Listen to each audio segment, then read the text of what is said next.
మీలో ఎవరికైనా గర్భసంచికి సంబంధించి గాని, అండాశయం గురించి గాని ప్రాబ్లమ్ ఉండి ఎవరికైనా సర్జరీ చెప్పి ఉంటే ఎక్కువ మంది మన దగ్గరకొచ్చి డౌట్ అడిగేదేంటంటే, "సార్ ఎన్ని రోజులు రెస్ట్ తీసుకోవాలి? హాస్పిటల్‌లో ఎన్ని రోజులు ఉండాలి? రికవరీకి ఎంత టైం పడుతుంది?" అని అడుగుతూ ఉంటారు. కానీ మీలో ఎంతమందికి తెలుసు ఈ ప్రొసీజర్ అంతా సర్జరీ అయిపోయి డిశ్చార్జ్ కూడా ఒకే ఒక్క రోజులో మొత్తం ప్రాసెస్ అంతా అయిపోతుంది అని మీలో ఎంతమందికి తెలుసు? అండ్ అది ఒక్క రోజులో సర్జరీ అయిపోయి డిశ్చార్జ్ అనేది ఏ విధంగా కుదురుతుంది అనేది కూడా మనం ఈ వీడియోలో డిస్కస్ చేసుకుందాం. So let's start the video.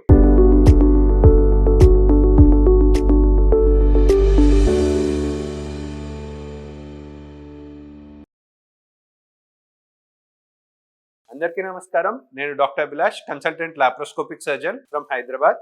ఈ వీడియోలో మనం అసలు పెద్ద పెద్ద కడుపులో సంబంధించిన సర్జరీలకు కూడా చిన్న చిన్న కోతల ద్వారా ఎలా బెస్ట్ రిజల్ట్ ఇవ్వగలుగుతున్నాం, ఎలా త్వరగా సర్జరీ అయిపోయి డిశ్చార్జ్ చేయగలుగుతున్నాం అని డిస్కస్ చేసుకోవడమే ఈ వీడియో యొక్క ముఖ్య ఉద్దేశం. సో మనలో ఇంట్లో ఉన్న ఆడవారికి ఎక్కువ మందికి మనం గమనిస్తే గర్భసంచికి సంబంధించిన ప్రాబ్లమ్స్ గానీ, అండాశయంకి సంబంధించిన ప్రాబ్లమ్స్ గానీ ఉంటాయి. ఉదాహరణకి గర్భసంచిలో ఫైబ్రాయిడ్స్ అనే గడ్డలు రావచ్చు, లేదా లేడీస్ కి ఎక్కువ మందికి ఒక టైం తర్వాత పీరియడ్స్ టైంలో అధిక రక్తస్రావం అవ్వడం, హెవీ బ్లడ్ లాస్ ఉండడము, లేదా ఇంకొంతమందికి అది ఇంకా పని చేయకుండా డిస్ఫంక్షనల్ యూట్రైన్ బ్లీడింగ్ అంటాం. అంటే మెనోపాజ్, అంటే వాళ్ళకు పీరియడ్స్ అయిపోయిన తర్వాత కూడా అప్పుడప్పుడు బ్లీడింగ్ లాంటివి అవుతూ ఉంటే వారిలో ఇంకా అది గర్భాశయంకి ఎటువంటి పని లేదు కాబట్టి గర్భాశయాన్ని తీర్చుకోమని చెప్తూ ఉంటాము. అదే విధంగా అండాశయం విషయానికి వస్తే ఓవేరియన్ సిస్ట్ అంటారు. అంటే ఓవరి అండాశయం చుట్టూరా ఒక గడ్డలాగా గానీ, నీటి గడ్డలాగా గానీ, నీరు గానీ చేరితే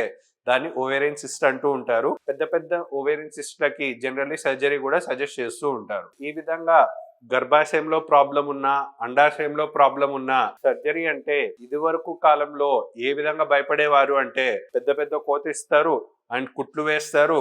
అంత పెద్ద కోత ఇచ్చారు, కుట్లు ఇచ్చారు కాబట్టి మనకు అధికంగా రెస్ట్ అనేది తీసుకుంటేనే మనకు రికవరీ అనేది బాగా ఉంటుంది అనేది ఇది వరకు మనం ఫాలో అయిన పద్ధతి. కానీ ఇప్పుడు మనకున్న లేటెస్ట్ అడ్వాన్సెస్ లో అంటే laparoscopic surgery and robotic surgery ఉన్నాయి కాబట్టి ఈ లాప్రోస్కోపిక్ సర్జరీ ద్వారా అడిషనల్ అడ్వాంటేజ్ ఏంటి అంటే ఇది వరకు కాలంలోగా పెద్ద పెద్ద కోతలు అనేవి ఏమీ అవసరం లేకుండా ఒక సగం సెంటీమీటర్ నుంచి ఒక సెంటీమీటర్ అంత చిన్న చిన్న హోల్స్ తోనే మనం లాప్రోస్కోపీ పద్ధతి ద్వారా అత్యుత్తమ రిజల్ట్స్ అనేవి పొందగలం. ఏ విధంగా అని చూసుకున్నట్లయితే అసలు లాప్రోస్కోపీలో ఏం చేస్తారు అంటే మనకు అక్కడ కనిపిస్తున్న లోగోలో కనిపించినట్టే మనకు కడుపులో పెద్ద పెద్ద కోతలు అనేవి ఇవ్వకుండా చిన్న హోల్స్ పెట్టేసి ఒక హోల్ ద్వారా కెమెరాని పెట్టడం జరుగుతుంది. ఇంత చిన్న హోల్ ద్వారానే కడుపు లోపల ఏమేమి జరుగుతుందో అన్ని ఈ కెమెరా సహాయంతో మనం ఒక వీడియో మానిటర్ లో చూసుకుంటూ ఉంటాము.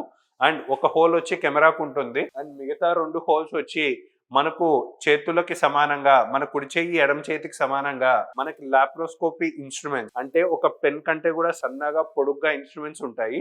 ఈ ఇన్స్ట్రుమెంట్స్ ని మనం కడుపులో పెట్టి పట్టుకోవడానికి కానీ, లాగడానికి కానీ, కట్ చేయడానికి కానీ ఈ ఇన్స్ట్రుమెంట్ సహాయంతో మనం చేస్తూ ఉంటాం. సో ఈ విధంగా చిన్న చిన్న కోతల ద్వారానే మనకు సర్జరీ అంతా అయిపోతుంది కాబట్టి మనకు కోత చిన్నదైనప్పుడు కోతకు సంబంధించిన నొప్పి కూడా తక్కువగానే ఉంటుంది. కోత చిన్నదిగా ఉంది కాబట్టి అధికంగా రక్తం బ్లడ్ లాస్ అనేది కానీ ఏమి ఉండదు. ఎంటైర్ సర్జరీ కూడా మనకు ఒక రక్త పరీక్ష బ్లడ్ టెస్ట్ చేయడానికి ఎంత బ్లడ్ అయితే తీస్తారో అంతకంటే తక్కువ బ్లడ్ లాస్ తోనే మనకు లాప్రోస్కోపీ సర్జరీ ద్వారా సర్జరీ మొత్తం కూడా కంప్లీట్ అయిపోతుంది. అండ్ ముఖ్యంగా వచ్చే additional advantage are generally surgery అయిపోగానే పేషెంట్ అటెండెన్స్ ఏమని క్వశ్చన్స్ అడుగుతుంటారంటే సార్ కుట్లు ఎన్ని పడ్డాయి, లేదా ఆపరేషన్ తర్వాత ఎన్ని రోజుల వరకు రెస్ట్ తీసుకోవాలి అని అడుగుతూ ఉంటారు. అవి ఏవి లాప్రోస్కోపిక్ సర్జరీలో వర్తించవు. ఎందుకు అంటే చిన్న చిన్న కోతల ద్వారానే సర్జరీ అయిపోతుంది కాబట్టి ఇంత చిన్న కోతల్ని క్లోజ్ చేయడానికి మనం కుట్లనేవి కూడా వాడకుండా చర్మానికి ఫెవికాల్ లాంటిది అంటే స్కిన్ గ్లూ అనే పద్ధతి ద్వారా మనం చర్మాన్ని క్లోజ్ చేయడం జరుగుతుంది. అండ్ మనం దానిపైన వాటర్ ప్రూఫ్ డ్రెస్సింగ్ అనేది వేసుకుంటాం కాబట్టి పేషెంట్ కి సర్జరీ అయిపోయిన మరుసటి రోజు నుంచే బాగా స్నానం కూడా చేయవచ్చు. ఎటువంటి రెస్ట్రిక్షన్ లేదు. బాగా నడవగలరు, తిరగగలరు, స్టెప్స్ అన్ని ఎక్కగలరు అండ్ స్నానం కూడా చేయవచ్చు. రొటీన్ యాక్టివిటీస్ కి ఎటువంటి రెస్ట్రిక్షన్ లేకుండా తన పనులన్నీ చేసుకోవచ్చు. ఏకైక పని ఏదైనా చేయకూడదా అంటే సర్జరీ అయిపోయిన 1 నెల 1.5 నెలల వరకు కిందికి వంగి ఎక్కువ బరువులు ఎత్తకూడదు అనే తప్పితే నార్మల్ యాక్టివిటీస్ నడవడం గానీ, స్టెప్స్ ఎక్కడం గానీ, వాకింగ్కి వెళ్ళడం గానీ, ఆపరేషన్ అయిపోయిన నెక్స్ట్ రోజు నుంచే మనకు లాప్రోస్కోపిక్ సర్జరీ అయిన వారిలో మనకు ఇవన్నీ చేయగలరు. మీకు కనుక ఎవరికైనా గర్భసంచి గానీ, అర్ధాశయంలో గానీ ప్రాబ్లమ్స్ ఉన్నాయి, ఎవరైనా లాప్రోస్కోపిక్ సర్జరీ అంటే కుట్లు లేని, కోత లేని సర్జరీ చేయించుకోవాలి అనుకుంటున్నారు, హైదరాబాద్ కి వచ్చే అనుకుంటే కింది చిన్న హెల్ప్ లైన్ లో మీరు కాంటాక్ట్ అవ్వగలరు. Thank you.